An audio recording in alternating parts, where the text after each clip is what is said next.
दूसरा प्रश्न था कि कनेक्शन कैसे बनता है, संपर्क कैसे बनता है कारण शरीर और शरीर के बीच में। तो मैंने, जैसा कि मैंने कहा, आकर्षण के नियम के अनुसार बनता है। जो कारण शरीर अपनी वासनाओं की पूर्ति जहां कर पाता है, जहां उसको लगता है कि हाँ वासना की पूर्ति मेरी अच्छी होगी, उस शरीर के साथ उसका अपने आप संपर्क होता है। जैसे पानी अपने आप निचले तल की ओर बहता है, वैसी कुछ प्रक्रिया है।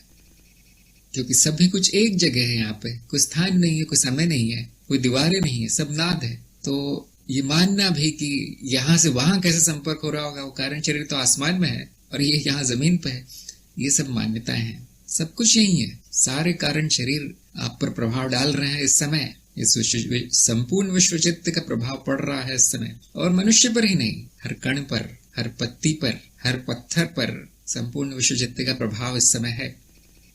क्या दिखाई देगा, क्या प्रकट होगा, वो कर्षण का नियम बताता है। सबसे बड़ा प्रभाव जिसका होगा वही प्रकट होगा, और सबसे बड़ा एक का नहीं होगा, फिर दो तीन का होगा, तो मिला जुला रूप प्रकट होगा। अब इसीलिए मैं अक्सर कहता रहता हूँ कि आपको मनन में जाना चाहिए, आपको ध्यान में जाना चाहिए, इस भाव में रहना चाहिए कि मुझे ज्ञान चाहिए। इस भाव में रहने से क्या होगा, गुरु क्षेत्र का संपर्क होगा आपसे, इस शरीर से, इस स्मृति से, जीव स्मृति से। और वो क्योंकि भारी गुरु है, वो गुरु का अर्थ एक और होता है भारी, बड़ा है, भारी है, तो ये कारण शरीर को भी बदल देता है वो संपर्क। अब कारण शरीर में से जो वासनाएं आ रही हैं वो हटकर गुरु क्षेत्र से जो प्रभाव पड़ रहे हैं वो दिखने लगेंगे। तो ये भी संभव है, यदि इच्छा हो, यदि वासना हो इस तरह की, यदि इस तरह का झुकाव हो उस साधक का, तो वो अपने कारण शरीर को भी बदल देता है इस तरह से, दूसरे प्रभावों को अपने अंदर लाकर। और ज्ञान मार्ग में हम गुरु क्षेत्र से संपर्क करना चाहते हैं जहां पर सारा ज्ञान जमा है, उस आकाशिक स्मृति में हम उस भाग से संपर्क करना चाहते हैं जो अभी यही है, आपके सामने है, ठीक आंखों के सामने पड़ी है वो स्मृति। कैसे संपर्क करना है, आकर्षण से, रुचि लें उसमें और अपना झुकाव उस तरफ रखें। आपके स्नायु तंत्र से क्या सिग्नल जा रहे हैं, किस तरह के अनुभव ऊपर जा रहे हैं स्मृति में, इससे आकर्षण निर्धारित होगा। तो हमेशा मनन में रहना, हमेशा अध्यात्म में लगे रहना, रमे रहना। यदि दूसरे मार्गों में है जैसे भक्ति मार्ग आदि में, ईश्वर स्मृति में, स्मरण में लगे रहना, उससे आपका संपर्क हमेशा उस गुरु क्षेत्र से होगा। हमेशा आप उस क्षेत्र के संपर्क में रहेंगे। और यदि ये चेतना में हो रहा है, जानबूझ के हो रहा है, जानते समझते हो रहा है, तो आपका विकास बहुत तेज हो जाएगा।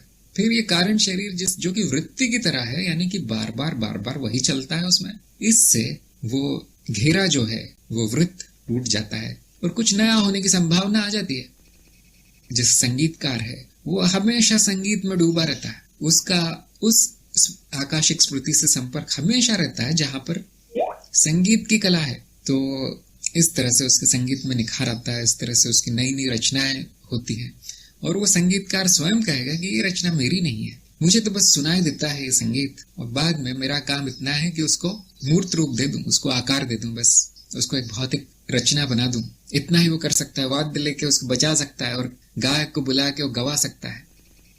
इस तरह से हम कारण शरीर में बदलाव ला सकते हैं, उसकी वृत्ति में बदलाव ला सकते हैं दूसरे क्षेत्रों से संपर्क करके। और यही हमारे जीवन का उद्देश्य, नहीं तो हम यहाँ आते नहीं तो कारण शरीर अपने आप में बहुत खुश है। कारण शरीर को कुछ सीखने की आवश्यकता नहीं है, अपने आप में बहुत सुंदर रचना है पहले से, जो भी उसमें जमा है। अपनी वासनाओं की पूर्ति चाहता है, इसलिए इस तरह के लोकों में आता है। और इस तरह के लोकों में आने से भौतिक तल पर ही दूसरे शरीरों से संपर्क होता है हमारा। उनकी बातें सुनते हैं हम, उनको देखते हैं, और हमें भी कुछ नया सीखने को मिलता है, नया करने को मिलता है। पुरानी वासनाएं ठीक है, कुछ हो जाती है पूरी, कुछ नहीं, और कुछ नई वासनाएं हम लेकर जाते हैं। और हमें उम्मीद होती है, हमें आशा होती है कि वो नई वासनाएं अच्छी होंगी, अधिक सात्विक होंगी, अधिक शुद्ध होंगी। इस तरह से केवल जन्म लेने भर से उसका विकास होता है, उस कारण शरीर का। इस विकास को तेज किया जा सकता है, उसकी विधियां हैं, उसके मार्ग हैं, और जो इस विकास को तेज करने में लगा है उसी को आध्यात्म का साधक कहते हैं। तेज कैसे करें? ज्ञान से शुरू होता है क्या ये चीज, मैं क्या हूं, ये शरीर क्या है, ये जीवन क्या है, इस मूलभूत ज्ञान से शुरू होता है। नहीं तो कुछ नहीं होता, नहीं तो वृत्ति चलती रहती है। विकास बहुत धीरे धीरे धीरे धीरे होता रहता है। किसी को जल्दी भी नहीं है, यहाँ इस विश्व चित्त में कोई जल्दी नहीं है, क्योंकि अनंत काल से चल रहा है, अनंत काल तक चलेगा। ये बात हमारे देश में बहुत हजारों वर्षों से सभी जानते हैं, और इसलिए देश धीरे धीरे चलता है। आपने देखा 50 60 70 साल बाद थोड़ा सा परिवर्तन होता है हमारे देश में। जो नहीं जानते, जैसे पश्चिमी देश है, उनको सब 2 साल में बदल कर चाहिए, सब 6 महीने में हो जाना चाहिए, सब 1 दिन में मिल जाना चाहिए। वहां पे गति बहुत तेज है जीवन की। हमारे यहाँ ऐसा ही चलता है। अच्छा, अभी और क्या था कि क्या ये शरीर जैसा कारण शरीर चाहेगा उस हिसाब से बढ़ेगा। तो इसमें 2 बातें हो सकती है। कारण शरीर यदि पूरी तरह से वहां पर अज्ञान है, तो उसको उसी से काम चलाना पड़ता है जो वातावरण से मिला है। शरीर अच्छा मिला है तो अच्छा, चलो जैसा भी है। और यदि नहीं मिला अच्छा, तो उसके पास स्वयं के कुछ करने का होता नहीं, कोई संस्कार होते नहीं है कि वो शरीर को कुछ बदल दे। लेकिन जहाँ चेतना जागृत है, जहाँ बुद्धि जागृत है, यदि ऐसे कारण शरीर की रुचि हो गई उस शरीर में, तो थोड़ा थोड़ा बदलाव आने लगता है। पहला तो आपने यही देखा होगा कि खाना पीना बदल जाता है उस व्यक्ति का, जैसे ही चेतना जागृत होती है। इसका अर्थ ये है कि वो संस्कार अब नीचे आ रहे हैं और शरीर को बदलने का प्रयास कर रहे हैं, उसको निरोगी, उसको शुद्ध करने का प्रयास कर रहे हैं वो संस्कार। जो शक्ति मार्ग पर हैं, वो जानते हैं मेरे कारण शरीर में तो ये होगा नहीं कभी, तो वो ऐसा कारण शरीर ढूंढते हैं जहां से वो प्रभाव मेरे शरीर में आ पाए, और वहां समर्पण करते हैं उस कारण शरीर को। वो कोई भी बड़ा देवता देवी इस तरह का कोई हो सकता है, जीव या गुरु हो सकता है।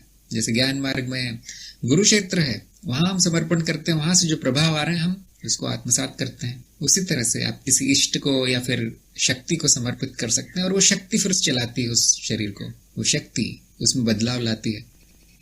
और कभी कभी बड़ा चमत्कार भी देखने को मिलता है कि रोगी, अस्थिपंजर और बुरी आदतों में फंसा हुआ शरीर भी कभी कभी बड़ा सुंदर और स्वस्थ हो जाता है। लोग कहते हैं ऐसा कैसे हो गया, और वो व्यक्ति कहता है बस मैंने कर दिया, उसको ये पता नहीं कहाँ से प्रभाव आ रहा था, उसकी वजह से वो हो गया। तो निर्भर करता है कि आप आध्यात्म मार्ग पर हैं या नहीं। जो आध्यात्मिक मार्ग पर नहीं है, उनको जो मिल गया उससे काम चलाना पड़ता है। उनको जो वातावरण है, परिस्थितियां हैं, वो चला रही हैं। आध्यात्म के साधक में जरा सा नियंत्रण होता है कि वो थोड़ा बहुत बदलाव कर सकता है, न केवल अपने शरीर में, मन में, अपनी सामाजिक स्थिति में, अपनी पारिवारिक स्थिति में वो अपनी इच्छा से बदलाव कर सकता है।